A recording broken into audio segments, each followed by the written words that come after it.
At Shelter Insurance, we've found that peace of mind offers some real advantages. That's why we work hard to make things easier for you. By sheltering your cars, by sheltering your home, by sheltering your toys, by sheltering your life. Peace of mind. Isn't that the best shelter there is? Shelter Insurance. We're your shield. We're your shelter. Ask Shelter Agent Mark Manning about Shelter's competitive insurance rates.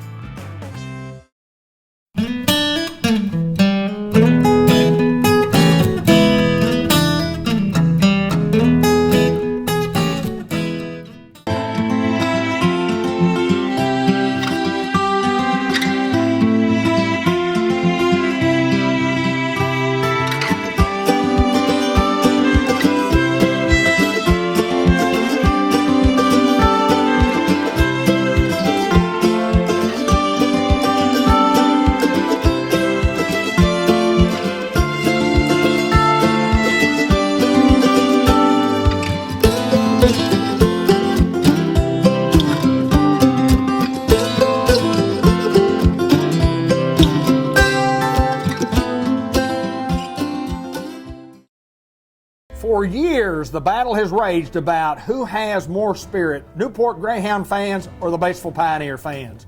Let's see if we can go find out. I was a student trainer for the Pioneers, and I can tell you that no other team plays with as much heart and soul as they do. Go Pioneers! I've been a Greyhound football fan for over 50 years, and we all know there's magic in those orange helmets. 50 years, I didn't know we were competing on who had the oldest fans. Thought we were talking about who had the best team, and you're going to need some magic because Pioneer never quits. Give me just a second, I'm allergic to dogs, I've been sneezing all day. Hang on. Yeah, Pioneer never quits. Greyhounds have the best fans because we keep the tradition going from generation to generation. Wow! The Pioneers have my heart, and the coaches dream of this game all year long. Yeah, they're dreaming about winning. I was a Pioneer cheerleader, and I know the Pioneer fans are always on point. As a former Greyhound lineman, I learned that Newport fans and the players always have each other's back. I'll pass on being anything other than a Greyhound.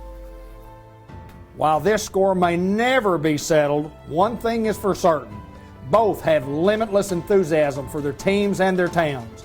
And at the end of the game or the workday, we are not divided by our differences, but united by our passions.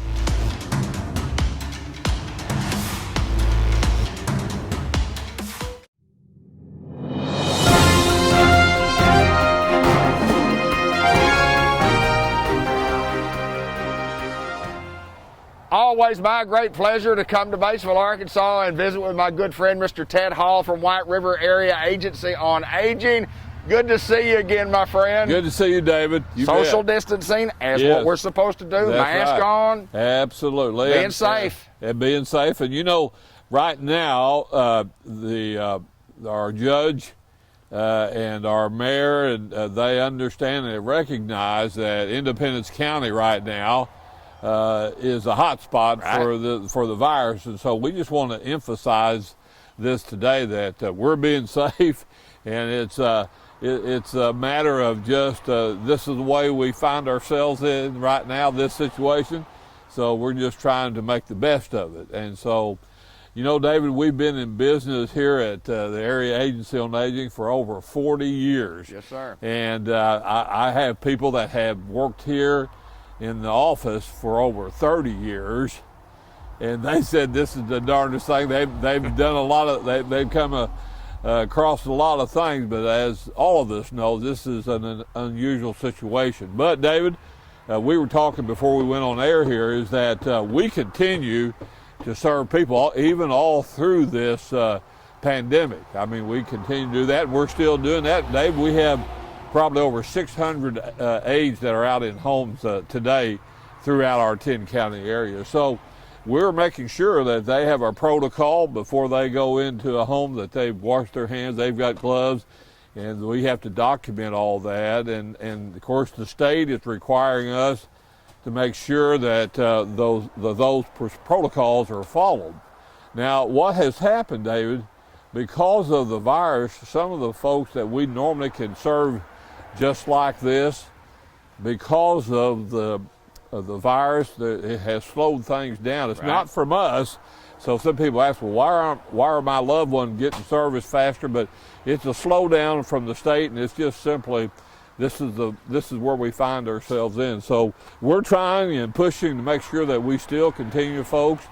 Sometimes the process gets slowed down, so we just want to make sure people know that we're working every day and we're doing the right things.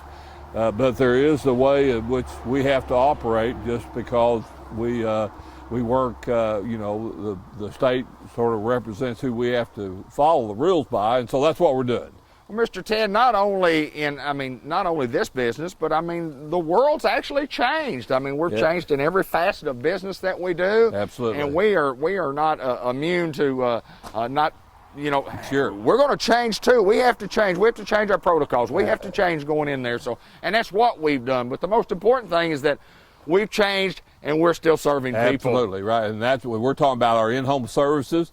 We also have Eagle Mountain Assisted Living. And David, we've actually had people move into our Eagle Mountain Assisted Living as we've gone through this. Now, once they go in there, they have to kind of be in their area for 14 days. Right. But that's just what we're talking about.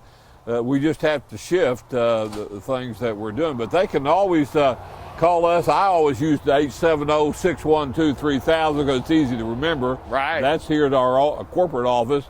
But there's the 1-800-382-3205, and that they can also get to this office, and we can get any information out or take them to any office that we have in our 10-county area if they have questions about anything about senior care. And the fall's coming up, and of course we're not sure.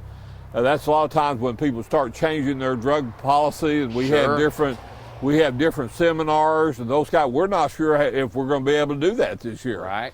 And so that's going to be more important, that they understand these numbers. They give us a call and we'll still help them. But we'll let them know more about, we used to have seminars at each one of our county offices and sometimes at our hospitals, but hadn't been cleared to be able to do that yet. So this show is just about, hey, we're aware of the virus. We're trying to work within the means of that, and that we're all just going to have to be flexible in how we move forward. And so we know this is touching Independence County, Jackson County, and several other counties, but we're here to help seniors. If they have questions, then give us a call. That's Mr. Ted Hall. That's great information that we have today here at White River Area Agency on Aging, and we're there to help serve. If you need us, call the number that Mr. Ted mentioned, and you can see them on the screen. Thank you, Mr. Hall.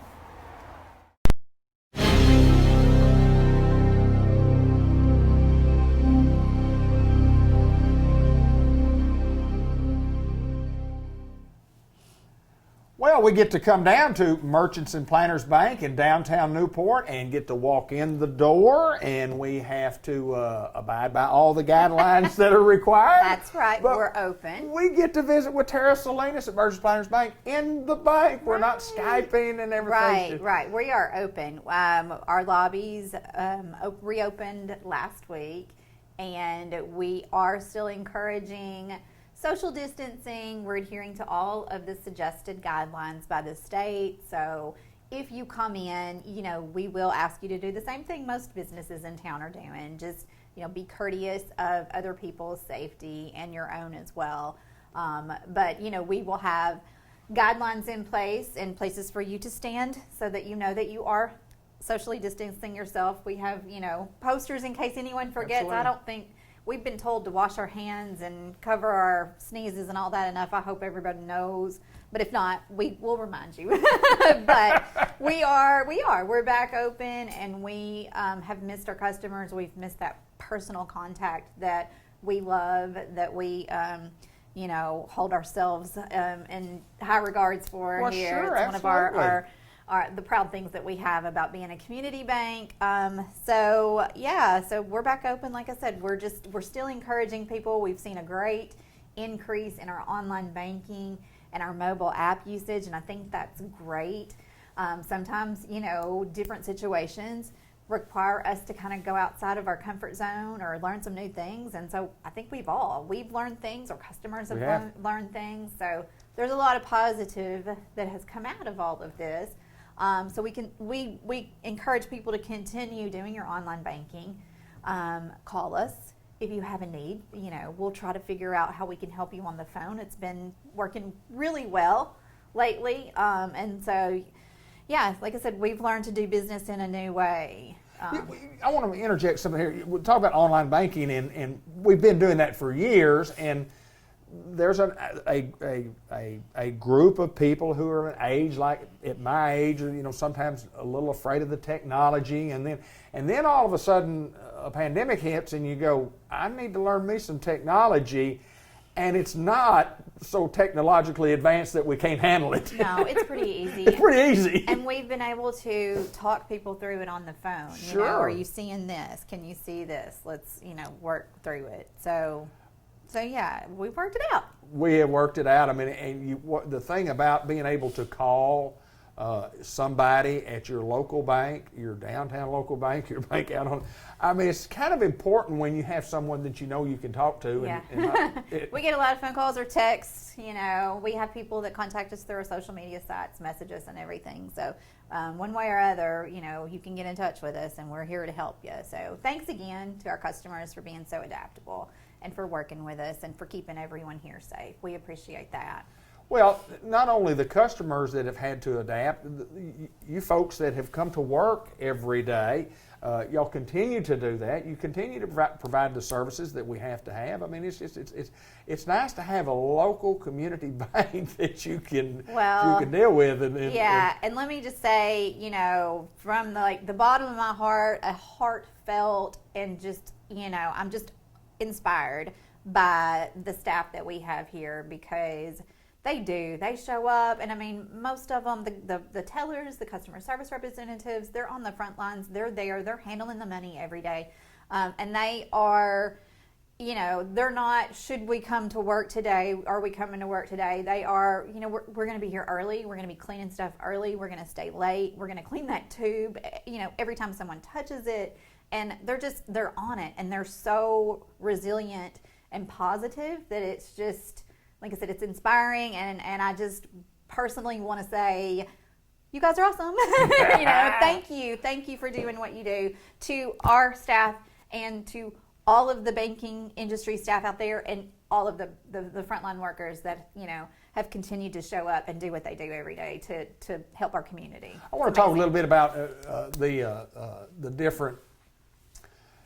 A time when we were told that there are some loans that were available, and here's what you had to do, and you go, I don't know how to do that. So what you did, you got on the phone and you called Merchants and Planners Bank in downtown Newport, Arkansas, and you visited with your loan officer and said, well, here's what you do and here's how you do it, blah, blah, blah.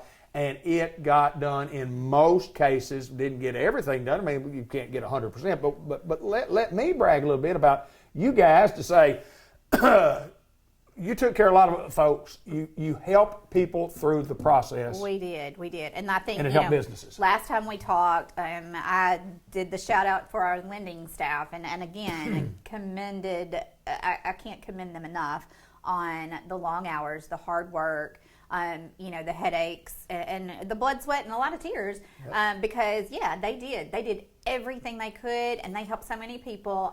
They processed over 170 paycheck protection loans. It was the lending program that was offered by the government to assist small businesses. So they were able to fund about $9.5 million to help our small businesses out. And, you know, speaking as a small business owner myself, that was amazing. And they did it quickly. Absolutely. And, you know, that I've heard time and time again that community bank relationship, just, you know, knowing your banker and being able to pick up the phone and say, Thelma, you know, do I qualify? What do I need to do? And Thelma says, I got you, you know, and sends you the app, and 2 days later she says, we're good, and you know, you're going to get your money. And couldn't walk in the bank and get it done. we just drove it to the drive-through window and got it done. Signed the papers. And made it work. So Community bankers worked really hard through phase 1 and phase 2, and now they're still working to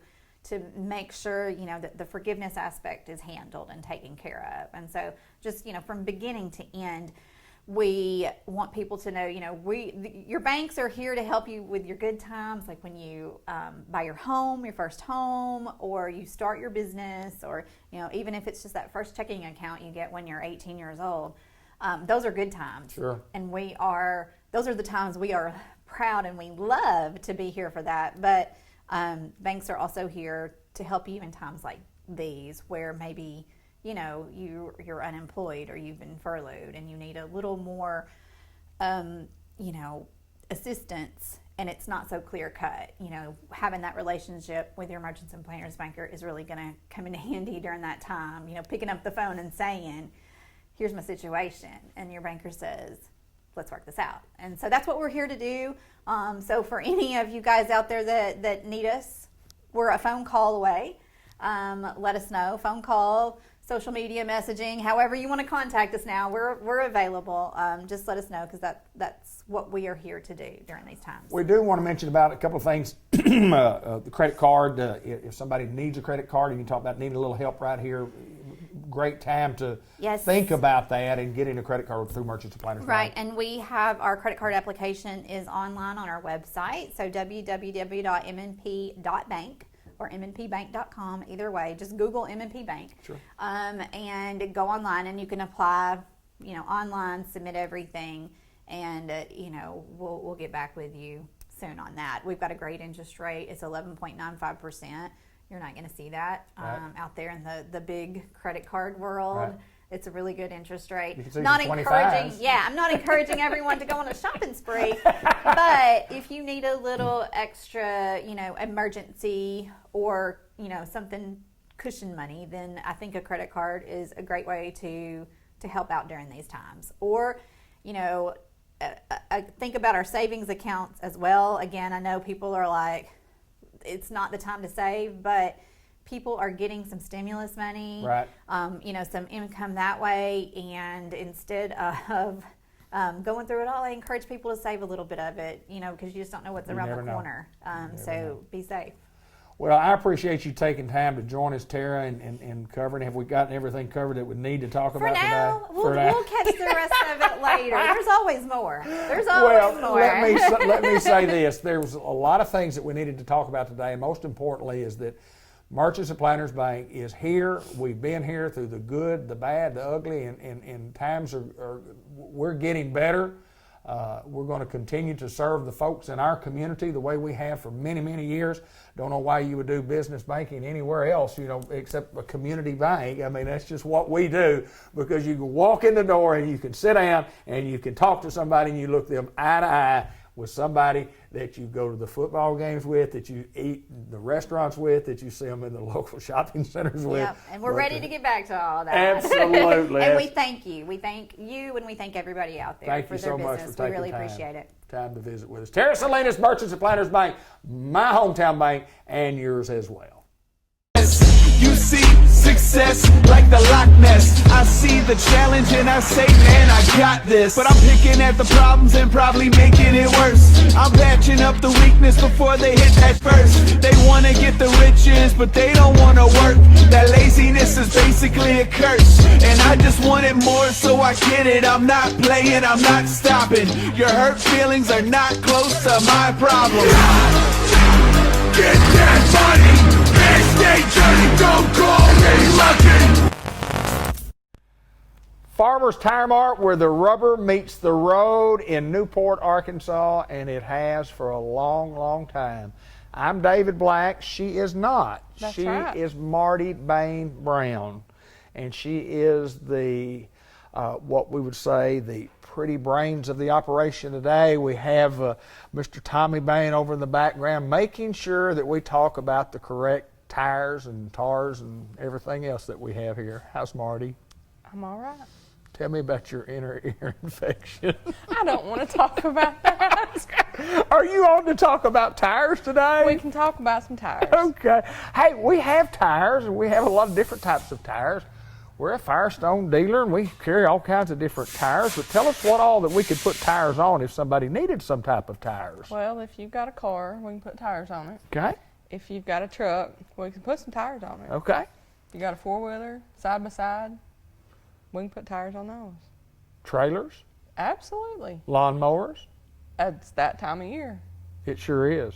We've been going through some lawnmower tires. You know, people, I've noticed this, and a lot of times even with car tires, they'll let them go a lot longer than what they're supposed to do, but they really do with lawnmowers. Absolutely. I mean, I've seen some people try to mow with those where they just skid, because I said, you know, it might be a good idea to get you a new set of lawnmower tires. Right. Go to Farmer's Tire Mart, get some. And side by side, that's the four-wheeler type deals, and we have all kinds of those. Yes. I think they call those a UTV.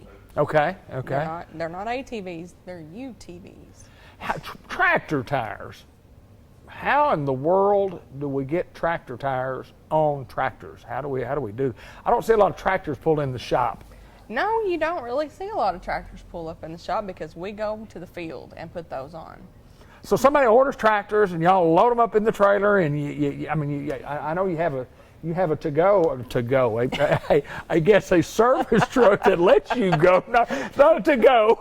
Well, Come in and get your to-go tires at Farmer's Tire Mart. We don't order tractors either. That's correct. So we just go out into the field. If somebody has a flat, we go out and fix a flat out there. That's right. Tractor tires, That's right. It's a whole lot easier for us to go to them than it is for them to get to us. So tractor tires have always been a big part of the business and servicing a lot of farmers here in the county and throughout several counties. And but not all. I mean, we do tires and we have specials on tires, and we want you to give us an opportunity if you're in the market for some tires. They need to just come by here and let us check their tires. Absolutely. Come let us check your tires. Let us check the fluids in your car. You know, here to Little Rock is nothing to me anymore. Right. But there's still a lot of folks around here that say, well, I need to go to Little Rock. Is my car safe to drive down there? You know, that's stuff I take for granted. Of course, I do my regular maintenance. Right. I don't worry about it. But there's a lot of folks that don't. And it's a good idea to come by and let us check your tires, let us check your fluids. I think when you talk about checking the tires, and a couple of reasons, and Tommy and I have talked, your dad and I have talked about this for years. If you have a tire that is not inflated properly, number one, you mess up your tire, and number two, it affects your gas mileage. It does. It does. You know, if we're coming on summer, and a lot of times in summer, the air in the tire is going to expand. Right, yeah. And your risk of blowouts almost doubles in the Is summer. that right? Yeah. So that's something you always want to err on the side of caution. Because you can't put a price tag on your family's safety. No, absolutely not. Absolutely not. And when it's hot like that, it does expand, and you certainly don't want to have a blowout. And you talk about the fluid levels in your car. Certainly when it gets hot and the engine becomes a little hotter, and we do that. We do all kinds of service. Talk about some of the things that we do for an automobile back in the service on a day-to-day basis. On a day-to-day basis, we do your basic oil changes. We do tune-ups, you know, change spark plugs and wires, and we do front-end work. We do suspension work. Brakes. Brakes. Yeah, absolutely. Front and rear, and I mean, a lot of things that we do. We're not just a tire shop. We're we're a service center. We are. Absolutely, we are. You know, it's called Farmer's Tire Mart, but farmers drive regular trucks too. That's exactly right. And they have to have the oil changed on them. They have to have brakes on them. They have to have alignments. They have to have struts and shocks and everything for a car. All that kind of fun stuff. That's exactly right. Yeah, whether you're a farmer or not, you got to have all that, don't you? Exactly. Farmer's Tire Mart, who serves the public also. We serve the public, and we invite you by to come see us, and then come by and just check in. You know, give us a call. What's the phone number, by the way? It is 870-523-6735. 6735. It's in my phone as Farmer's Tire Mart, Tommy. Farmer's Tire Mart, Marty. So I don't know the number. I just know how to call them. Punch the button and I get you all, so it's pretty neat. I'm David Black. She is not. She is Linda. She's Linda. She's Marty. This is Linda's daughter, Marty. We've had a great day trying to film today at Farmer's Tire Mart, but I'm glad I had you along to get it done correctly. Thanks, Marty. You're welcome.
Well, it's another edition of the NEDC show, the Newport Economic Development Commission show with Executive Director John Chadwell via the Skype mean. And I'm telling you what, you and I are we are getting so tech savvy in how we get this set up and get this done. And this just may be a deal of the future for me. I may just do them like this all the time. How's it going, John Chadwell? It's going well. Between Skype and Zoom, I feel like I'm on the computer video more than I'm anywhere in real life.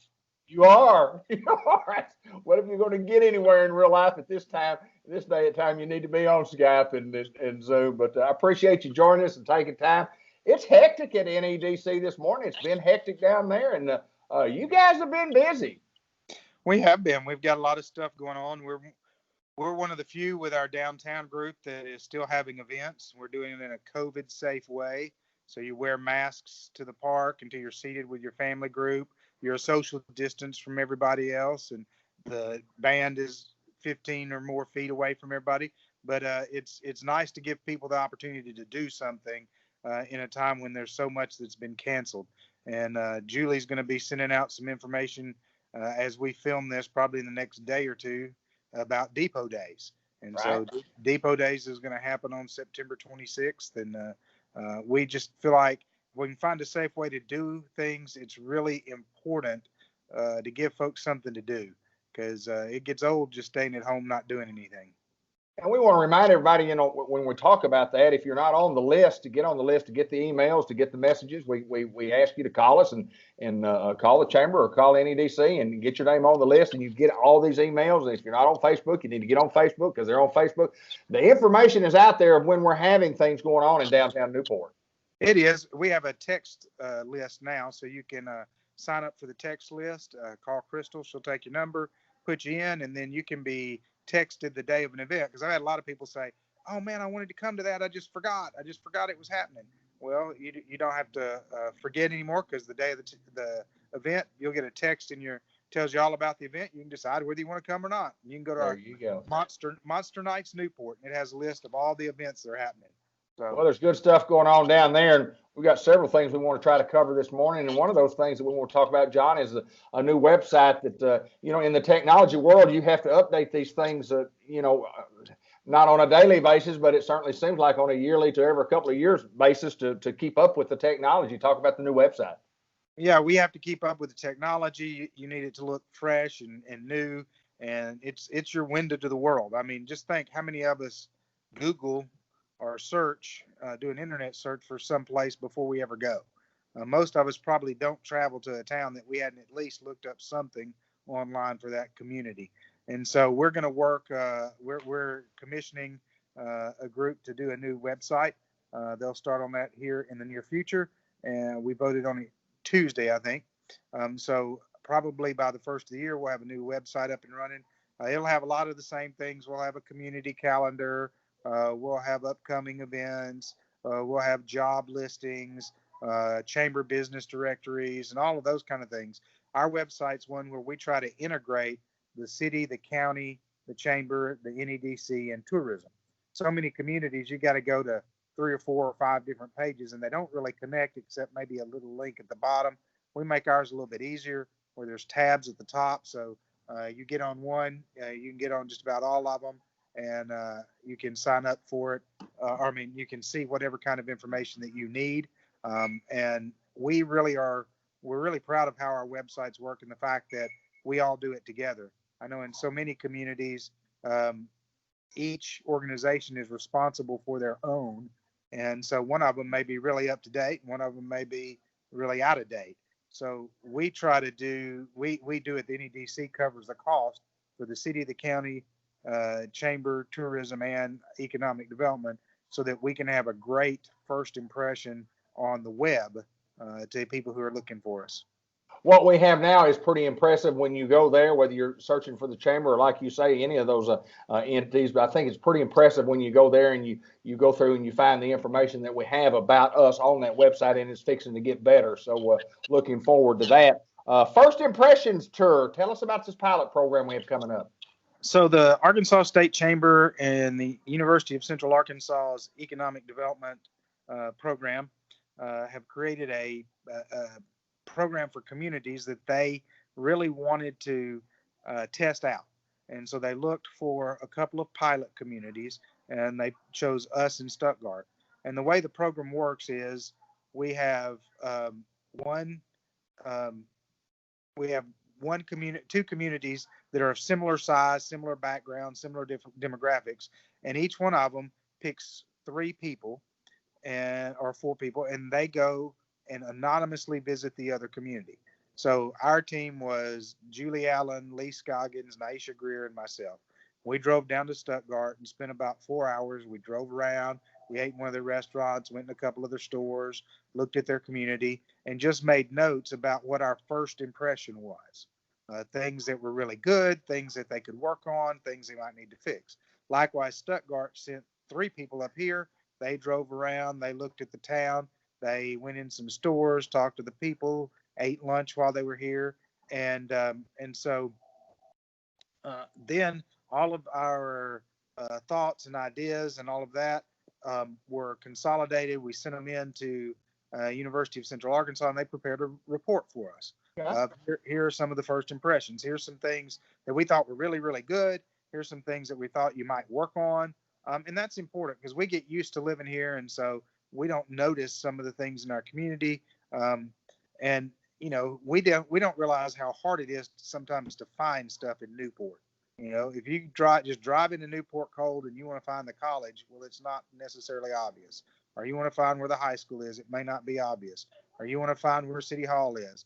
And so what we can do out of this report is try to look at maybe creating some signage, that on the major points in the town, that one points to historic downtown, commercial district, ball fields, things of that nature.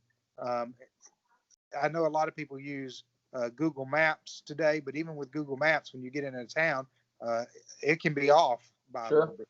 And so having ourselves branded and directions. So we were excited. We got the final report yesterday. We were excited about it. It gives us something besides just us saying, I think maybe we need to work on this. It's a verification of some of the things we know we need to do in town to make the community better.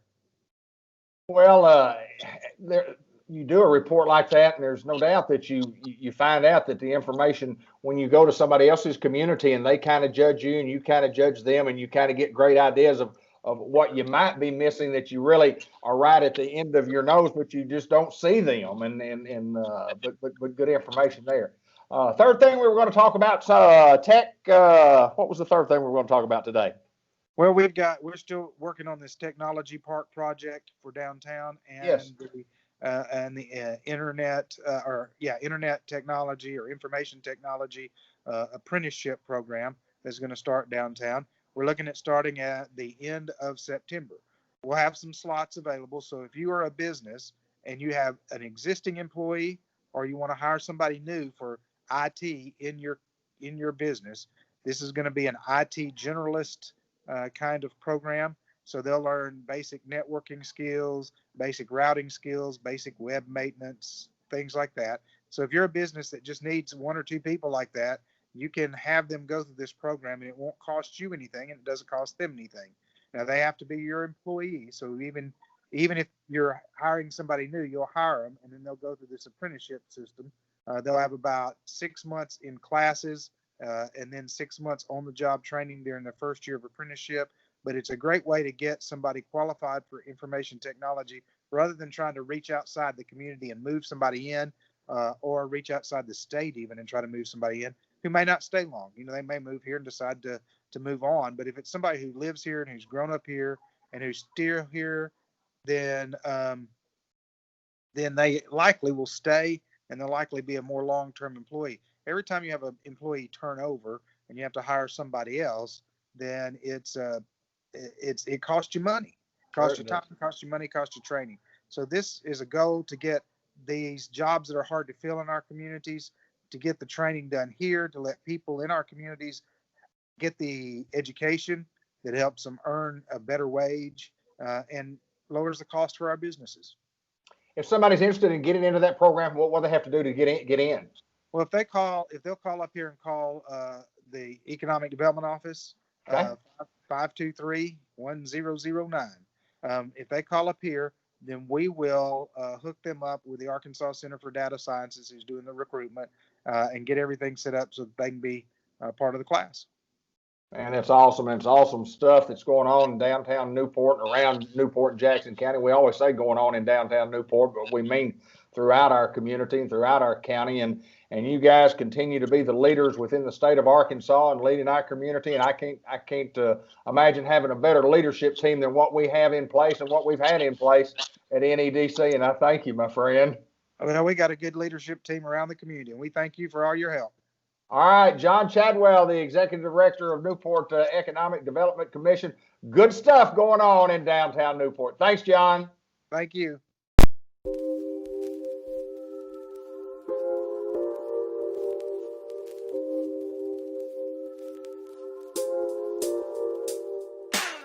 I invented Pro Boards about 3 years ago, and now it's come to the forefront because of the crisis that we have here in this country and all over the world.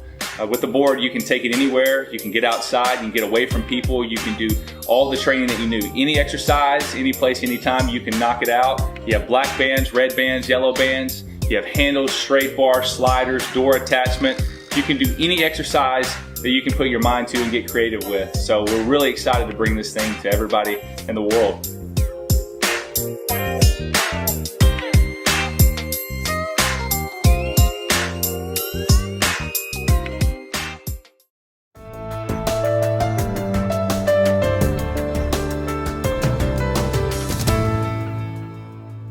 We're at Customized Vision Care at the Village Mall in Newport, Arkansas, visiting with my good friend, Dr. Gavin McDowell. It's always my pleasure to get to see you. No, it's pleasure's all mine. Oh, awesome. That is awesome. We had a great pre-show for about 15 I don't know how we're going to improve upon it. We can't. We should have been filming the pre-show. It's probably going to be more informative content before. I would think so too. But we'll try our very best. They give us an allotted amount of time, which is all we want, so we can just talk all we want. First of all, I want to mention, a lot of folks know, a lot of folks didn't know, and I've had people ask, you had a little bike accident not too long ago, and kind of tell us what happened, just quickly, and how are you feeling? Number one, that's the most important thing. How are you feeling? I'm feeling much better now, Good. and I appreciate the concern. But no, and to be clear, it was a bicycle wreck, not a motorcycle wreck. Right. Because whenever I've told people in the past I had a bike wreck, oh, how fast were you going? 85. I was going really fast. I was going like 21, somewhere in that ballpark. But no, I had a bike wreck, just a windy day, got blown into another guy I was riding with, and I laid the bike down to keep from taking us both out and messed my back up a little bit, but I'm better now. I really think the interesting part of the story is the first thing you told me. We were riding over from there to here, and I thought, you did what? Rode from Jonesboro over to here, stopped off in Diaz and got a soda and a breakfast sandwich, and then started the ride back. So had to wreck just about 4 miles outside of Grubbs or something like that. And you had to call in for assistance. Yeah. I debated on trying to make the ride back because we had a fantastic tailwind and it was going to be easy rolling, but I was afraid I'd no stiffen easy up. rolling. And once I got home, I'm so glad I called for that ride. Your lovely bride showed up with the automobile to help carry you so home. Cut my ride short, but it was all right. So is this a bicycle club, or is it just a bunch of guys that are together, guys and girls that just ride? Well, there's a few people. Well, there's actually quite a large biking community in the Jonesboro area. But Right. I'm currently training for a couple of Ironman races, and so it's just some buddies of mine. We try to have long rides on the weekends because there's no time to do that during the days or during the work days. So, yeah, got out and got us try to get 80 miles in that day, and I knocked out 45 of them before I had to go home. Talk about the contest you're going to be in. How much does that set you back on your training? Obviously, that has some. It took me 3 weeks to recover. Oh wow! And then once I did recover, it's been a little bit slow trying to figure out. I got a new hitch in my giddy up, so to speak. So on my run, my swim and my bike's okay. So. Glad you're doing well, my friend. Thank you. Glad you're Thank you very doing much. well. So, did it affect your eyesight at all during this accident? I could see that I did not like being hurt. Was that a 20/20 vision or maybe a 20/10? It was 20/20, both looking at it and the hindsight that I had of not trying to blow a snot rocket in the strong crosswind. That was 20/22. That was 20/20. You could see that perfectly, couldn't you? Perfectly clear. That's what we do right here. We try to make you see clearly. Yes. Clearer than what you would normally see. Try to make you see things our way. That's exactly, I like that. See things our way. Customized vision care. Love the customized and love the slogan when it came out, and it's what we use, and it's kind of like a customized plan. It's what we do. Every patient we are not cookie cutter, I assure you.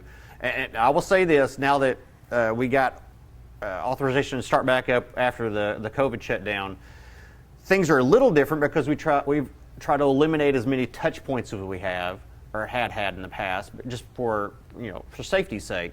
And so it may seem a little choppier about moving patients through the progression, but every patient, it's an individual assessment of what's this patient's needs, what's this patient's desires and wants, and what can we do to help that patient not only see well, but continue to see well into the future just by maintaining the health of their eyes. So it's very much a customized plan for everyone. And all credit to my wife. She's the one that came up with the idea of the name and such. There you go. I have eye problems that we've talked about for years. But and you mentioned the health of the eye again, and I've talked about this on the last several shows, but I think it's just so important for people to understand that we just don't correct vision here. Oh, no. We're a lot more in depth than just vision. Talk about that. If you take into consideration that there are so very many ocular-related conditions of the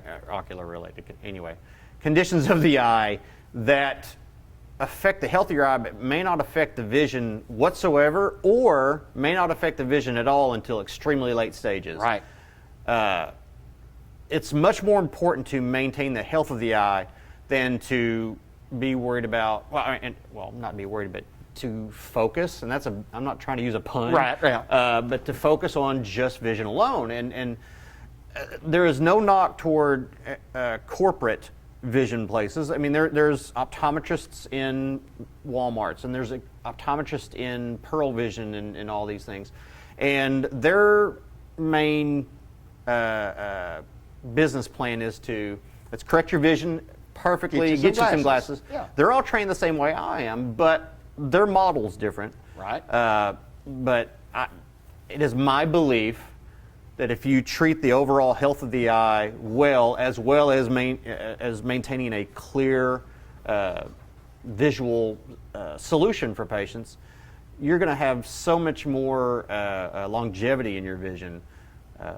There's no sense in ignoring that part of it. You have to focus on the health of the eye first and foremost, because I can give you a bright, shiny Corvette chassis and throw a Pinto engine into it.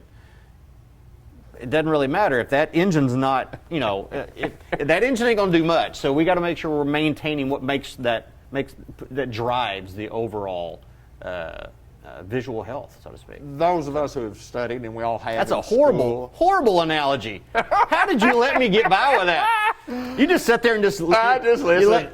Let me feed it to you. Yes, sir. But I've always been amazed at how the eye operates. I mean, I'm amazed at how the brain operates with the eye, but the eye is a very intricate, very special, it's and you often talk about, losing one of those. You go, well, I don't care if I lose a little sound in my ear. I don't mind if I lose my teeth, and I don't mind if I lose a face. Boy, I don't want to lose an eye. And those are the things that that's what we do. We help people maintain a good eyesight and a good health vision in our eye. Exactly. You guys been doing that a long time, haven't you? Yes, forever. So it feels that long. The pandemic and you say we're in the middle of it, we're past it, wherever we are in it, but protocol here is we're going to make it a safe environment for you to get your eyes checked. It is go through the process. We full on enforce it. Social distancing. We're not allowing over a set number of patients in the building. We are kindly requesting that if you do not require a caregiver or someone that helps to move you from point A to point B, please come alone. Right. Parents of small children, it's a little different. Sure. What we try to do is with families like that is that will be the only family in here at one time if that's how we can make it happen. And then on top of that, we are cleaning like nobody's business between patients. And I will say this, we cleaned well between patients well before this came on. Right. We have just gone over and above double that. So, well, I know you guys do a great job, and I love coming out here to do the show, and I love coming when I come to get my eyes checked, because you usually shoot me straight. You tell me like it is. You don't pull any strings with me. You just say, here's what it's going to take for it to work, or it's not going to work. Right. That doesn't work. I'm not going to, as the saying goes, I'm not going to blow smoke up your butt. No, you don't do that. You usually tell it like it is, and that's what I like about you. But to Customized Vision Care, we're located in Newport, Arkansas. We're at the Village Mall. It's Gavin McDowell. He's got a great staff, and your staff is the most professional staff of people. Yeah, you turn around and look at all of them. Have you met them? I've met them all. Okay. I've met them all, right. And I've been in a lot of places that do eye care that you've sent me to. That's not quite as professional as what you get out here. Well, I think that, in Newport, Arkansas. Glad your health's better. Thank you. I appreciate that. Sometimes we talk about eye health, and sometimes we talk about health, and health. Health is pretty good. It's like eye vision. Eye vision. Your health. He's Dr. Gavin McDowell. I'm not, thank goodness. And he's at Customized Vision Care in the Newport Village Mall. Come see us. Call us at 523-3333. For years, the battle has raged about who has more spirit, Newport Greyhound fans or the Batesville Pioneer fans. Let's see if we can go find out. I was a student trainer for the Pioneers, and I can tell you that no other team plays with as much heart and soul as they do. Go Pioneers! I've been a Greyhound football fan for over 50 years, and we all know there's magic in those orange helmets. 50 years, I didn't know we were competing on who had the oldest fans. Thought we were talking about who had the best team. And you're going to need some magic because Pioneer never quits. Give me just a second, I'm allergic to dogs. I've been sneezing all day. Yeah, Pioneer never quits. Greyhounds have the best fans because we keep the tradition going from generation to generation. The Pioneers have my heart, and the coaches dream of this game all year long. Yeah, they're dreaming about winning. I was a Pioneer cheerleader, and I know the Pioneer fans are always on point. As a former Greyhound lineman, I learned that Newport fans and the players always have each other's back. I'll pass on being anything other than a Greyhound. While this score may never be settled, one thing is for certain. Both have limitless enthusiasm for their teams and their towns. And at the end of the game or the workday, we are not divided by our differences, but united by our passions.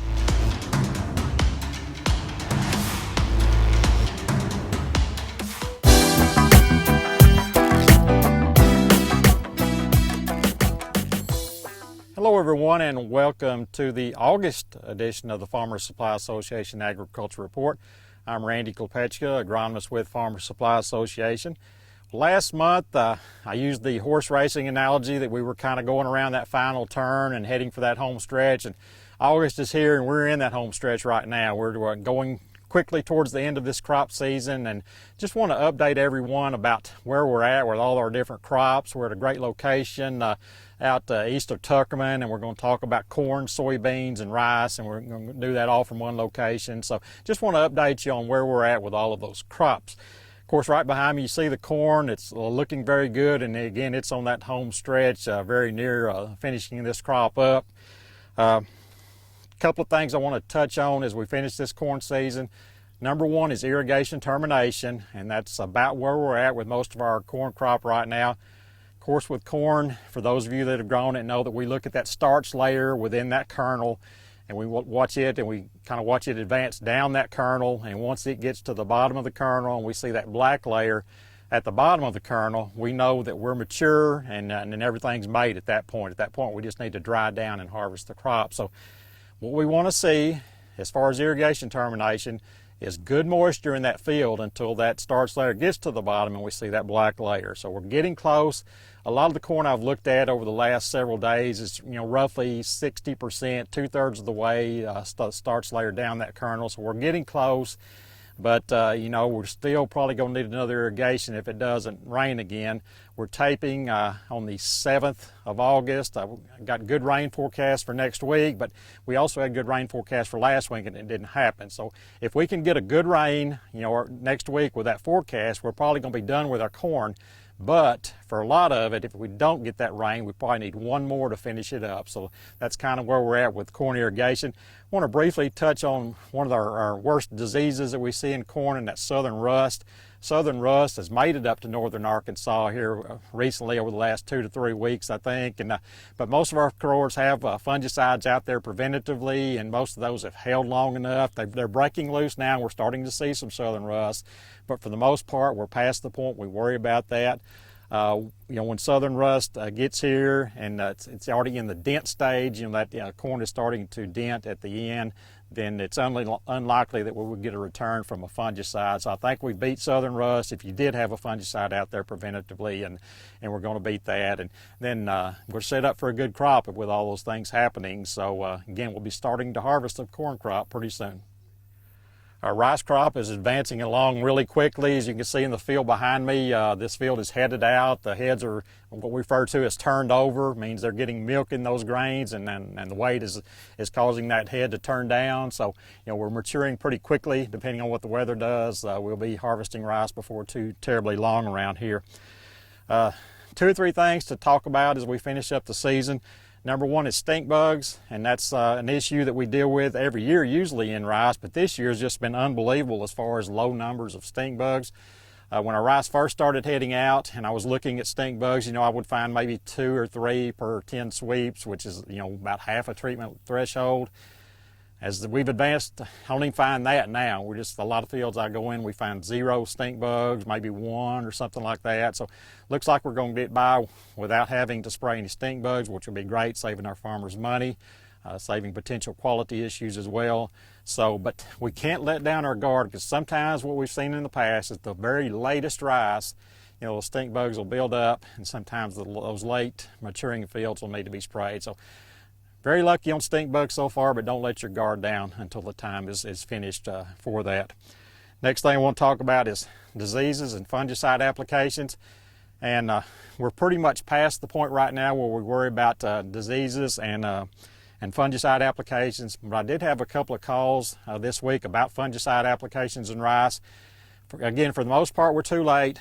For the smut diseases, kernel smut and fall smut, once that head starts coming out of that boot and that boot splits, you're too late to get any effect from the tilt or propiconazole for the smuts. So at that point, no need in applying a smut fungicide. Looking at blast, which I don't think we'll have to deal much with blast this year, with the varieties we're having, the weather we're having, and an early rice crop and everything like that. Probably not going to have to worry about blast too much, but with blast, once the base of that panicle is out of that boot and you can see the base of that panicle, you're not going to get blast protection anymore, even if you spray it. So with blast, again, once that base of that panicle's out, if you spray after that, you're not going to do any good for blast. So again, a stopping point right there where we would not apply fungicides anymore. The exception to an extent would be sheath blight. Sheath blight, usually once you're heading, we don't worry about sheath blight too much if you haven't got to a threshold by then. But we can still possibly worry about sheath blight if we get to heading and the disease is approaching those top 2 leaves on the plant. Then we might need to consider a fungicide application even at that late point. You could probably get by with a light rate, because we're only going to need a couple of weeks of benefit from that fungicide. The last week of July, I did recommend a fungicide application on some Clearfield 151, where that was the case. They hadn't applied a fungicide for anything else, but when I was scouting the field, found large amounts of sheath blight out there, and it was approaching those top 2 leaves, and some of it was up in those top 2 leaves. So I made a recommendation to go ahead and spray that, but usually, again, at that point, you're not going to spray for sheath blight, and once those heads are fully out, there is a 35-day PHI with like a Quilt XL, the fungicide for sheath blight control. So once we get to that point, we're not going to worry about sheath blight anymore. So bottom line, we're pretty much out of the fungicide window, but still, a few exceptions here or there on the later rice. Irrigation termination with rice. The goal of irrigation termination and draining in rice, in my opinion, is for that field to dry up just enough to support harvest equipment when that field is ready to harvest. We don't want to dry up too early. I've seen us dry up too early, and those stalks will deteriorate. The rice plants will lodge, and it's not a pretty sight. So we don't want to, terminate or drain too early. On the other side, we all know what happens if we drain too late. You're going to cut through mud and rut the fields up, and that's very costly as far as repairing those ruts before the next crop. So what we've got to do is just pretty much a balancing act, and try to get that field to dry up just right there around harvest time. So there are some guidelines from the University of Arkansas. If you look at the DD50 printout, it calls for draining at 25 days after 50% heading on the long grain varieties, 30 to 35 on the medium grain varieties, because they dry down a little bit slower with that fat kernel. You also can visually look at the head, and the U of A recommendation on that. For our silt loam soils, we want about 2/3 of that head or panicle to be straw colored, and the rest of it green. So that's the point where we would recommend draining. On clay soils, about half that field, green, and half the panicle green and half the panicle straw colored. At that point, we would recommend draining. So those are some recommendations from the university. A rule of thumb I first learned when I started with extension that I still look at quite a bit. If you go out in the field and look at those panicles and the end grains are brown and the base grains are milky, then you're in pretty good shape at that point to go ahead and drain the field. We got to take into consideration what kind of soil it is, how fast the field dries, what the weather forecast is for the upcoming several days, and take all those things into consideration and use your knowledge of your field to try to make that draining recommendation. So that's where we're at with rice. I'm going to finish up talking about soybeans, and as always, soybeans are a lot more varied in their growth stages. You know, we've got soybeans that are still in the vegetative stage. In other words, they're not blooming yet. And then on the other end of the spectrum, we've got soybeans where the pods are pretty much almost completely filled out. So we've got a wide range of maturities there. So still several things to consider as far as management of soybeans. Probably the number one thing we're dealing with right now, besides irrigation, is corn earworm. Starting to see some corn earworm infestations in parts of our area. I've recommended some spraying on some fields and had some calls about what to spray, when to spray, and things like that. So we need to be scouting our fields for corn earworm, especially those later fields where maybe the beans aren't as large, they haven't lapped the middles, the moths can see the ground when they fly in, and that's where they like to lay those eggs. So need to be watching those fields for corn earworm after blooming. As far as treatment thresholds, there is a sliding scale, an economic threshold the University of Arkansas has. And depending on what the price of beans is and how much you're going to spend for control, that's what we base the treatment threshold on with this scale. So there's a pretty wide range. If you're using the cheap cheap insecticides for corn earworm control, then the threshold is quite a bit lower because you're not spending very much money to control them. So you know, you would recommend spraying at a much earlier point because you're not spending much money to do that. You don't have to get, you know, so much return to pay for that application. So with the cheaper materials like your pyrethroids, usually it's going to be 5 to 6 corn earworms per 25 sweeps. At that point, we would recommend treatment, or they would recommend treatment with that threshold.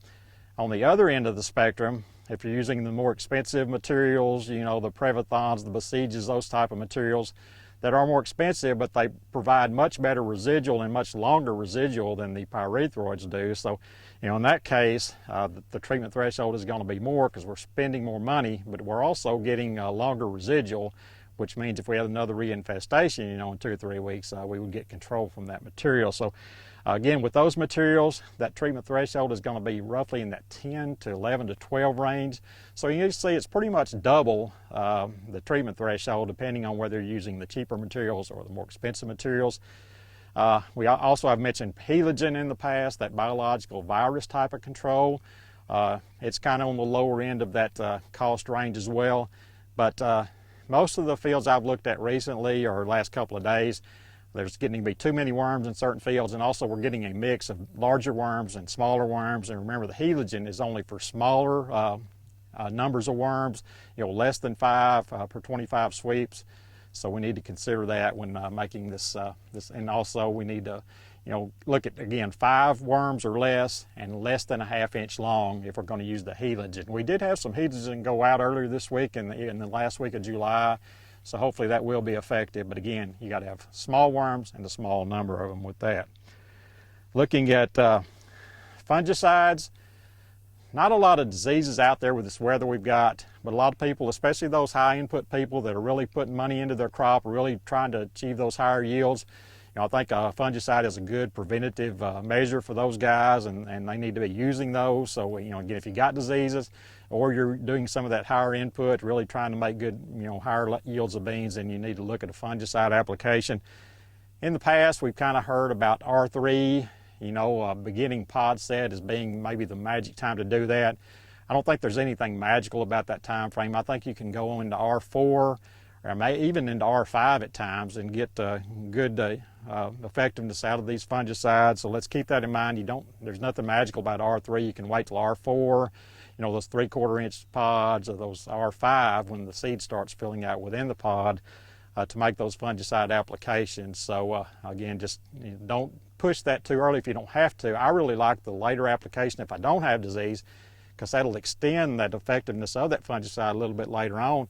Maybe keep those beans greener a little bit longer. And while, you know, I know we all want to harvest our beans as quickly as we can, there's something about keeping that plant greener a little bit longer that, you know, promotes seed fill for a longer period of time and can really help our yields, because the longer that seed fill period is, the more time you have for that seed to get larger in that pod and fill out and make some better yields, I think. So again, you know, don't worry about necessarily R3, you know, and you can look at more to those R4 and R5 timings and get some good effects out of the fungicides.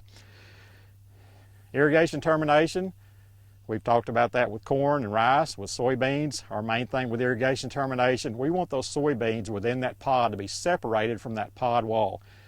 Our soybeans, those seeds within that pod can gain weight as long as they're attached to that pod wall.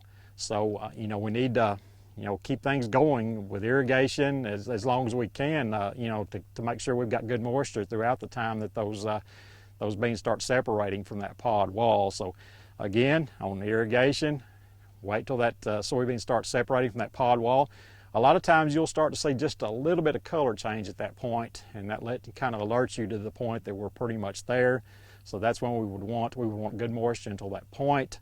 Also, if you're wanting to use a desiccant or harvest aid such as paraquat for helping with harvest, that would be the point. You wouldn't want to do anything before that as far as your harvest aid. You want those soybeans to gain all the weight they can and be separated from that pod wall before you start thinking about a harvest aid like paraquat. So that's kind of where we're at with our major crop. Wanted to mention grain sorghum. We don't have very many grain sorghum farmers out there, but for the ones that do, you need to be looking for the sugarcane aphid. It can be a very harmful insect in our grain sorghum. When you scout for sugarcane aphid, go out in the field, look for shiny leaves. That shininess is caused by honeydew, which is a substance secreted by the aphid. You will see that shiny substance on the leaf, and then if you look on the leaf above that, on the underside of the leaf above that, you will see those aphids. So when we see 25% of the plants have infestations of sugarcane aphid, we need to make a control application of Savanto. So again, keep your eyes open for these. If you have grain sorghum, it can be very detrimental to harvest. It can be detrimental to yield if you don't control these, so keep your eyes open for that. That pretty much finishes up for August, and I can't wait till September because that means we'll be talking about harvest. So until then, this has been Randy Klepechka with your Farmers Supply Association Agri Report for August.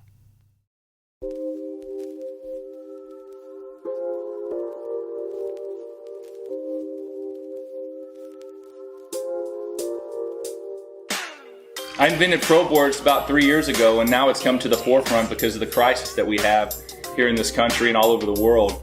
With the board, you can take it anywhere, you can get outside, you can get away from people, you can do all the training that you knew. Any exercise, any place, anytime, you can knock it out. You have black bands, red bands, yellow bands, you have handles, straight bars, sliders, door attachment. You can do any exercise that you can put your mind to and get creative with. So we're really excited to bring this thing to everybody in the world.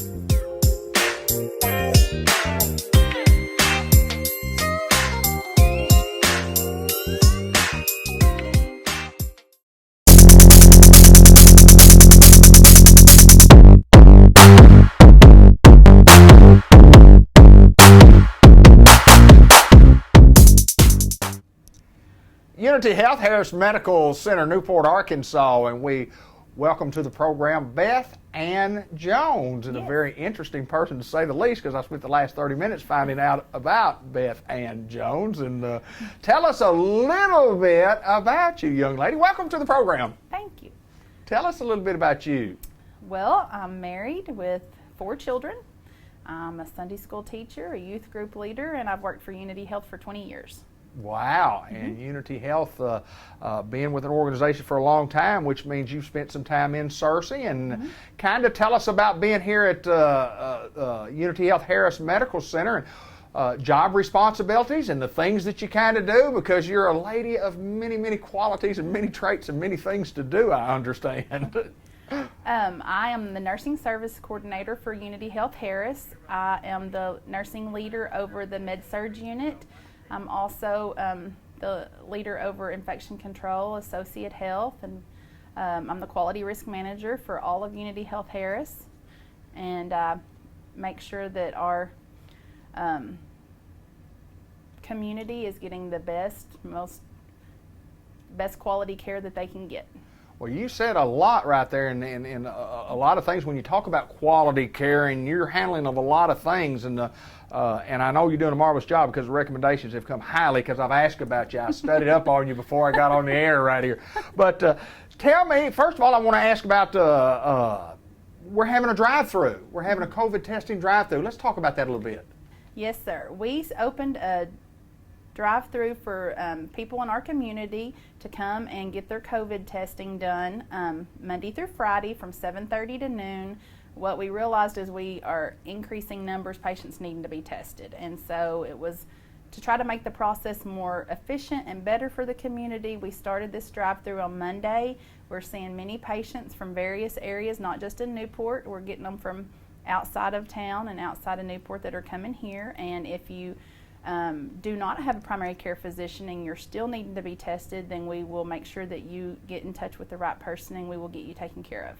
Well, we're filming in the middle of August, so we want you to know that's available. Don't know how long that will go on and be available, but it's a great service provided by Unity Health. And you mentioned all the things that you do, and I've got to ask you this: how did you get involved in healthcare? Where along the way did you say, "Boy, that's something I'd like to do"? Because let me tell you what, you are into healthcare. Well, I originally was going to be a pharmacist, and I decided that I like to help people. And I love to get to know people, and I have great compassion and love for people, and I want to make sure that I'm involved in what is making someone better. So I went into nursing school. I started as an LPN, and I went and got my RN degree, and then I graduated with my RN degree, and I started in Searcy in the critical care unit, and I've been here ever since. So, and you switched from critical care to a different, I mean, the scope of what all that there's a big umbrella that you have to cover to get all your duties with everything that you have told us. Let me ask you this: talk a little bit about where you grew up. Talk a little bit about your faith and just being a good person and a happy person. And we visited for 35 minutes before we got on the air, and I'm going to tell you, a very interesting young lady and a very good person. Just talk a little bit about life. So I'm from Drasco, Arkansas. Born and raised, went to school at Concord High School. My husband of 23 years, also from Drasco and Concord, Arkansas. We have 4 biological children, and we recently took in another son that we have. He's part of my church and youth group Sunday school class. So I'm very busy and active in my church. God comes first. God, family, work. That's the one thing that stuck out to me most when I started working at White County Medical Center. Is when you walked down the halls, everybody smiled and said hello, and they knew you, and you were family. And so that's what first attracted me to working there, and I haven't left. And so we're just one big happy family. And when I think of my faith, the one thing that stands out to me is we have daily prayer every day at 9 a.m. Right. And that's where I want to work, and that's where I want to be. You mentioned being a youth leader, group leader, and then it's kind of like what you do here. I mean, there's a pretty good relationship between what you do in your job and in what you do when you're not working as being a leader. Kind of talk about that a little bit. Well, we all need to treat others just like Christ would treat us. And so we need to treat, if your family was here, then you would want to be treated just like that was your mom and your dad and your family. And so we need to be the hands and feet of Jesus, and we need to love and have compassion for everyone and not just our family. So that's what I want to make sure that when you come here to Unity Health Harris, that's how you get treated. For 20-something years, been with Unity Health and Harris Medical Center for the last year, and let me tell you what a great addition to the staff here at Newport, Arkansas is Beth Ann Jones. And I appreciate you so much for taking time to visit with us on our short little interview, because I've got another hour that I want to sit down and talk with you after the camera stops. But thank you so much for coming on. I appreciate you taking time to join us. Thank you. For years, the battle has raged about who has more spirit, Newport Greyhound fans or the Batesville Pioneer fans. Let's see if we can go find out. I was a student trainer for the Pioneers, and I can tell you that no other team plays with as much heart and soul as they do. Go Pioneers! I've been a Greyhound football fan for over 50 years, and we all know there's magic in those orange helmets. 50 years, I didn't know we were competing on who had the oldest fans. Thought we were talking about who had the best team. and you're going to need some magic because Pioneer never quits. Give me just a second. I'm allergic to dogs. I've been sneezing all day. Hang on. Yeah, Pioneer never quits. Greyhounds have the best fans because we keep the tradition going from generation to generation. The Pioneers have my heart, and the coaches dream of this game all year long. Yeah, they're dreaming about winning. I was a Pioneer cheerleader, and I know the Pioneer fans are always on point. As a former Greyhound lineman, I learned that Newport fans and the players always have each other's back. I'll pass on being anything other than a Greyhound. While this score may never be settled, one thing is for certain. Both have limitless enthusiasm for their teams and their towns. And at the end of the game or the workday, we are not divided by our differences, but united by our passions.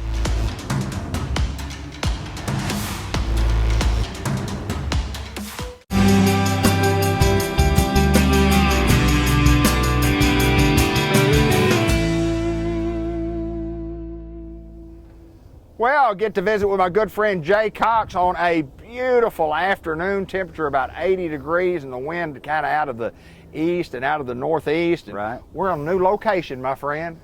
Newport High School. Newport High School. Greyhound Field. You wore your shirt. I promised you I'd wear mine. But you forgot. I forgot. It happens when we get older. It does, doesn't it, Jay Cox? Yes, it does. It does.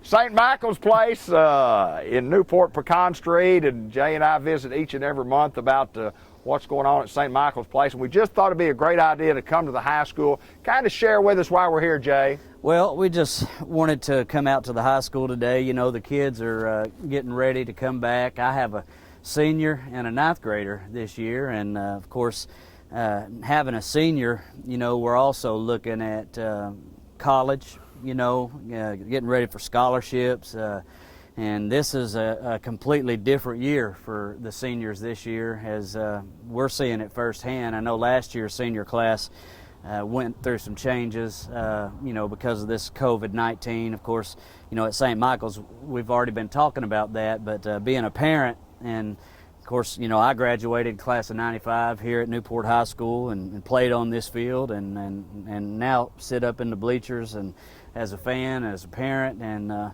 just, you know, my daughter is a junior whippet this year, and so, you know, just getting to relive memories and just being part of the community. And of course, that's why we're here today, is to talk about the high school and the community, and how St. Michael's is a supporter of the community. But this year's senior class is going to be a lot different with the COVID-19, and I appreciate what the school is doing to get prepared for what could be a completely different year for everybody, not just seniors. Yeah, I think it's going to be a different year, and we have a video that we're going to be doing actually on our time frame. It's going to be tomorrow. They'll probably see it on Facebook about the same time with Mr. Bunch to talk about, you know, the startup, the plan for the startup for the school, and we'll get more into that. But we just want everybody to know that, you know, there's lots of employees at St. Michael's Place that have graduated from here. Yes. That have kids going here. Yes. And we want to talk about that, plus the CNA program. And there's several things that we want to talk about on the benefits of St. Michael's Place and Newport Public School System. Sure. You know, I work with many employees at St. Michael's Place that I graduated high school with here, and some graduated at, you know, at Jackson County School District, you know, there at Tuckerman, and you know, even in the surrounding towns. You know, but when you come to Newport, there is a program that the kids can get a CNA, go and pass the CNA test and get a CNA license. And of course, at St. Michael's, we offer one of the highest paying CNA positions in Jackson County. And so, you know, you can come right out of high school and work for us. And of course, you know, we do some on-the-job training. We just don't throw you out there, you know, throw you out there to the sharks. We, you know, try to walk you through and get you trained up. You know, of course, you have to have your license, you know, or at least be in the process. You know, you can be a nursing assistant while you're taking your test, but of course, there's a time frame. There's some regulation there, but you know, you can come right out of high school after taking that class and getting that test and then come to work for us. Of course, there's also, ASU Newport offers the nursing program as well as Jonesboro, so many of the kids that go through the healthcare, the HOSA program here, go into nursing school. Sure. It's part of the field that my son's going through. He wants to be a nurse anesthetist, if I pronounce that correctly. But some of the kids that go in the nursing program, we want them to come back and work for us here at St. Michael's Place. So, we offer all types of jobs, which we've talked about in the past. Not just nursing, but, administration, maintenance, dietary. And so we have all types of jobs at St. Michael's. And so, not only that, but, we like to support the community. When you come out here at this field we're in, and man, isn't it a nice field? It's gorgeous. It sure is different. I don't get to see it from this side very often, because I I'm always on the other side. Yeah, well, it's beautiful over here. But lots of changes since I was a kid. Yes, and it sure is nice. But, we see a lot of our employees come out also on Friday nights, and not only that, but during basketball season. But we like to support. We're part of the sports package. We like to with Cable 15 and other areas in the community. And during this time, because everything is so different, a lot of people are afraid. Afraid to get out in the community. Afraid. Our kids need our support. Sure. And I know things are different, and that's one thing we want to encourage the community is to, not to stop supporting our kids. This is a time when they need us. They need us to back them and to support them in the community, support them on the field and in the classroom. And even though things are different, let's come on out and not be afraid to get behind this program at school. Well, it's a good school. And we've got good programs, and I encourage anybody that if you're out there listening and you're thinking about Newport schools, I don't care what you've heard, good, bad, or indifferent. It's a great place to get an education. It's still a good place. We've still got good teachers. We've got a good staff, got a good school board, good administration. Yes. Across the board, it is a great place to get an education. That's why you guys are involved in the school. That's why I'm involved with the school, with our sports, sports that we do. And we couldn't do it without the support of people like you, yes, who support us, so we can support those kids also. And sure. We certainly thank St. Michael's Place for doing that. And the kids in the HOSA program, they come out during Christmas and they help us decorate. Christmas decorations. They come out around Thanksgiving. They come out different times of the year and visit our residents. Now, of course, things are different right now because we're still on secure lockdown for safety. But, throughout times past, the school works with us on different programs. So, they come out and visit our residents, and it lifts their spirits up as well. So, it's give and take. We want to come out and support the school, but the school also supports us. And so, not only will the students possibly be working for us in the future, but the students also get a chance to do a little community service. They come and see our residents and see our patients, and so it kind of works both ways. And so being part of St. Michael's and being part of this community, we've been here a long time. It's not always been called St. Michael's. I went into one of our maintenance closets the other day, and there's an area where all the phone lines come into the maintenance closet. Right. And I saw there was a kind of a pine box built, and it's just interesting that it says where all the phone lines came in. It was an older one that said Pinedale. Pinedale Nursing Home, yes, if sir. You remember, it used to be called Pinedale years ago, and I thought it was interesting that it was actually a pine box. But yes, exactly right. I guess that's what they made it out of. That whole building's made out of pine. Yeah. Who knows? But we've been there a long time, and the fact that we're still in business, even though it's different owners now, but the fact we're still there and been here a long time. I do want to quickly, I want you to mention before we get out of here, I want to talk a little bit about pay scale when we talk about CNAs and what we do at St. Michael's Place, because we think we offer a great job opportunity. Yes, our CNAs actually start at $13 an hour. Right. And so, which is, very good for this area. It's competitive even with our bigger cities like Jonesboro and Searcy. Sure. We have very competitive pay scale for CNAs. even nursing. And of course, I don't want to get out of my scope here when I start talking about salaries, because but even you know, LPNs are going to start somewhere around $20 an hour. And so, but you know, y'all don't hold me to that on the nursing side, because you know, there's different nursing positions, and whether you're an LPN, RN, you know, that scale can change just a little bit. But we offer very competitive pay for nursing and CNAs. So you know, we want you to come out and apply. We offer different shifts and things, and so come out and apply at St. Michael's Place. It's a family. We don't have a lot of drama, and we work as a team, work as a family, and I believe you'll like it. You have to have a heart for long-term care. Yes, sir. And yes, sir. And I believe we are the best nursing home in Jackson County. We've been here a long time. We've overcome obstacles in the past, sure, but you know, we're here to stay.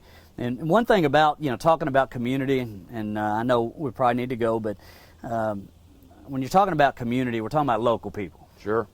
And you know, I've been here quite a few years now, and I don't mind to say that, you know, if you bring your loved one to St. Michael's, you know, if you have something you need to talk about, or if you have an issue, you can call me. There you go. You know, I've been here a long time. I've been here since I was 6 years old in Newport.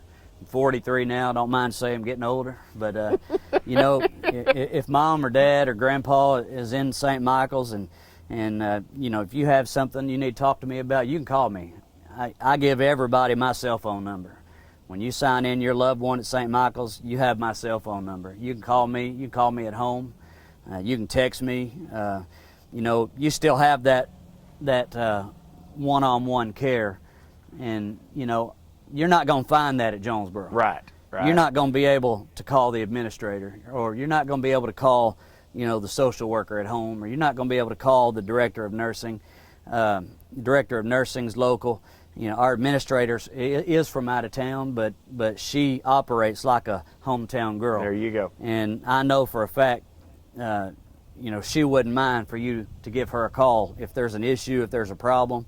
You know, we're not a perfect facility, but the thing is when something comes up, we get to the bottom of it, and we're going to fix it. And so we are local, we're hometown, and if you need something, you call me. You know, call me at home. It doesn't bother me. And Good. We're hometown, we're local, and that's one thing I like about it. Couldn't say it any better than that. That's Jay Cox. He's what I've always said is the voice and the face of St. Michael's Place at Newport, Arkansas. We're located on Pecan Street. Jay, appreciate you taking time to join us at beautiful, legendary Greyhound Field. Yes, sir. Thank you, my friend. It's going to be a good year. It's going to be a dandy.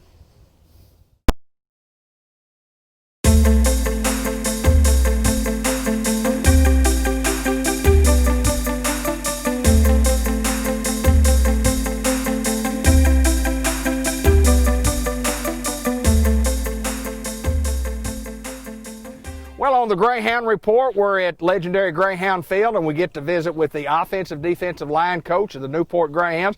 This is Coach Randy Johnston. How are you doing? I'm fine, sir. How are you doing? I'm great. I've known you for a long, long time, and we Yes, can sir. look back on history and kind of tell us a little bit about Coach Johnston and where you grew up and what you did before you got to Newport, Arkansas, starting your second year. I grew up in Bald Knob, Arkansas. I spent my first 13 years of coaching, though, coaching basketball, White County Central. Right. As the head boys basketball coach in 2006, went to Bald Knob, went to work for Paul Johnston as his offensive and defensive line coach, and stayed there for 13 years. The last 5 was as a head coach there.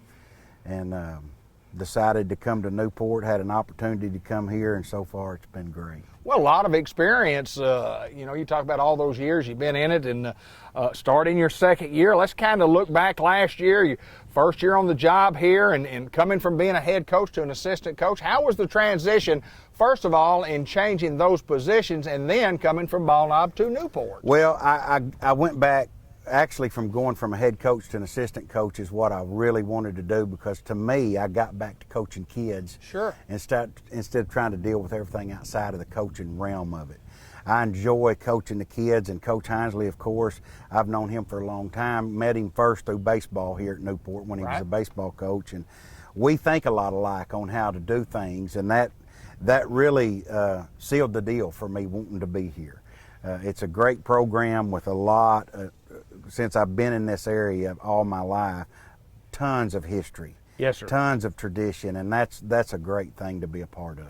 Well, and you mentioned about Coach Hines, he's told me that on countless occasions. He said, y'all think a lot alike, and you could be in a meeting, and sometimes he'll be thinking something, and before he says it, you say it, and yes, sir. And you have to work cohesively. Mm-hmm. So you have, quote, offensive coaches, you have defensive coaches, you have line coaches, and you all kind of, it's all got to mesh. Talk about the meshing, especially of adding Jordan Johnson, also a Ball Knob Bulldog, Right. of adding him to the staff. Of course, I went to work for Paul at Ball Knob in '06, and that's Jordan's dad. Right. So I coached Jordan from the 7th grade on, Sure. so I've known him for a long time. But he's been a great addition for us.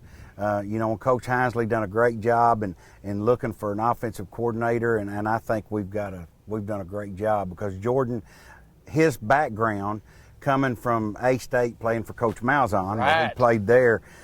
He has a lot of the terminology already built in him that we're using. Right. And on defense, of course, we went from last year from a 3-front to this year to probably a 4-front, and it meshes together really well with how Coach Hinesley teaches it and the things that's going on. But we've had great, I guess, cohesiveness among each other from day one, seems like. And it's not every coaching staff that I've been a part of that's had that. Well, I think it's a very unique coaching staff in its sense. You've got Coach Hines has been here a long, long time. He Yes. started at the very bottom, assistant junior high coach, and kind of moved his way up. And then you've got Coach Benny Reynolds, who's done it all and been here for Yes. many, many, many years. And then, so in reality, if you look at who's coaching whom for the year, I guess you're coaching the group that you've always coached, Yes, sir. and everybody else may have a little job Yes, assignment sir. change. I grew up in coaching football on the defensive side of the ball, but I've always been a part of the offensive line, and I've always been a part of the defensive line. That's the group of kids that I like to work with. Right. They're the group of kids that kind of fit my mindset a lot. I was going to ask you that, and having known these kids, and these kids even told me as we went doing the interviews during the game, when you got here last year, I mean, anytime you have a change and you have a different philosophy, and you go from one offensive line coach to another offensive line coach, and everybody goes, well, I'm not sure. But then it didn't take long for them to be real sure. Right. And think it really came together. I think last year you could see us, and I could see us struggle a little bit up until we got to the Hoxie game. Right. And it seemed like the light come on for them. They started understanding maybe not necessarily my terminology, but my way of doing things, because I tried to keep our terminology the same. But they started seeing the picture, and you could tell by the way I was really pleased with the way, and I told that group last year at Hoxie, I said, y'all are growing up on me. There you go. And that's what it's about, to get to see those kids grow and their faces shine with a little bit of success. That's what makes you come back every day. Well, and the specialization that you have in football anymore, I mean, you've got wide outs and you've got guys that run the football, and you spread out, you throw the ball, you do this, and then you've got your offensive line. Yes. Well, you look at any level of football right now. I mean, everybody's in the spread, and it's all about the skill kids, and those 5 kids stuck in the middle, they don't get a lot of recognition. Never have they? But now I'm going to say this, Coach Hinesley does a good job of giving those kids the recognition that they need, and he even had the shirts made last year with the O-line Follow Us, and I think that's just a great thing. We wore them every Thursday, and we're going to continue to do that this year too. Coach, last year coming in, the speculation was that maybe the offensive line might be a weak point, and it ended up being a strong point. And you look at this year's group, and we've got a chance to be much, much better, much improved, and a really solid group right there. Talk a little bit about the group. Well, I wish I could take credit for last year's group, but I can't do that. They were established. Coach Hinesley coached the O-line, and those kids, I can't say enough about how they responded to me. We were a little slow getting off to start with, but I think it was them filling me out and me filling them out. But eventually they come around and they understand that I'm a coach that's dedicated to Newport, Arkansas. And that's what I want them to know. I'm a Greyhound. I don't care what I've done in the past, and I'm extremely happy to be a part of it. And this group coming up, of course, we've got great seniors with Jagger Robertson and Wes Henderson, and I'm trying to think, Brady Cook coming back as be a junior, You know, it's just great. Tyler Johnson on the defensive line, of course, and he'll help us on the offensive line. But those kids coming back, and you mix them in with some of this young talent we got, and we have an opportunity to be really special up front this year. Well, I think we have a opportunity to be very special, not only there but throughout the Yes, sir. The whole system. And it's one of the few times in the last many years that I think we've got some depth, and you've got a little depth that you might not have normally had. Yes, sir. And that's crucial. You know, you come watch our practices that we have, and the competition level at practice is outstanding. Me and Coach Hinesley were talking the other day, the 2 linebackers that we face on our scout team defense may be as good as any 2 we see all year. Right, there you go. And that's pretty solid, isn't it? Yes, sir. That's pretty solid. And that you know, that competition level that we get at practice every day, it simulates game speed so much that when you start in a game, although the lights come on and everybody's hyped up, it usually takes a little bit to catch up to that game speed. Right. But I think we're going to be a lot closer. It'll happen in just 1 or 2 plays now instead of maybe taking a series. There you go.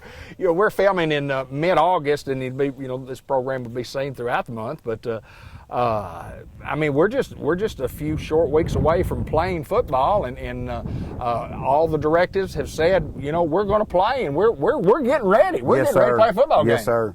You know, and that's a great thing. I think our kids need it, our communities need it, and our schools need it. It's so much. Football is such a big part and involves everyone, and it's just a great thing, not only for your school, but especially the young people that get to participate in it, and to get the community. It gives the community something to be proud of, I believe, and football brings all that together. It certainly does on a Friday night in Greyhound land, whether it be at the legendary Greyhound Field or on the road. We'll be live streaming the games this year, and we're so excited about that. And I'm looking forward to it. I'm starting my 39th year in the broadcast booth, which makes me pretty old, my friend. Well, I'm starting 28. There you go. In the coaching business, and I'm not far behind you. Randy Johnston, good to see you, my friend. Yes, sir. Appreciate you having me. Should have interviewed you last year. We never got around to doing that because you were too busy. Everybody was busy. Everybody was busy. I got a little time this year, Yes, and sir. I appreciate you taking time to join us here on Cable 15 TV. Thank you. Thank you.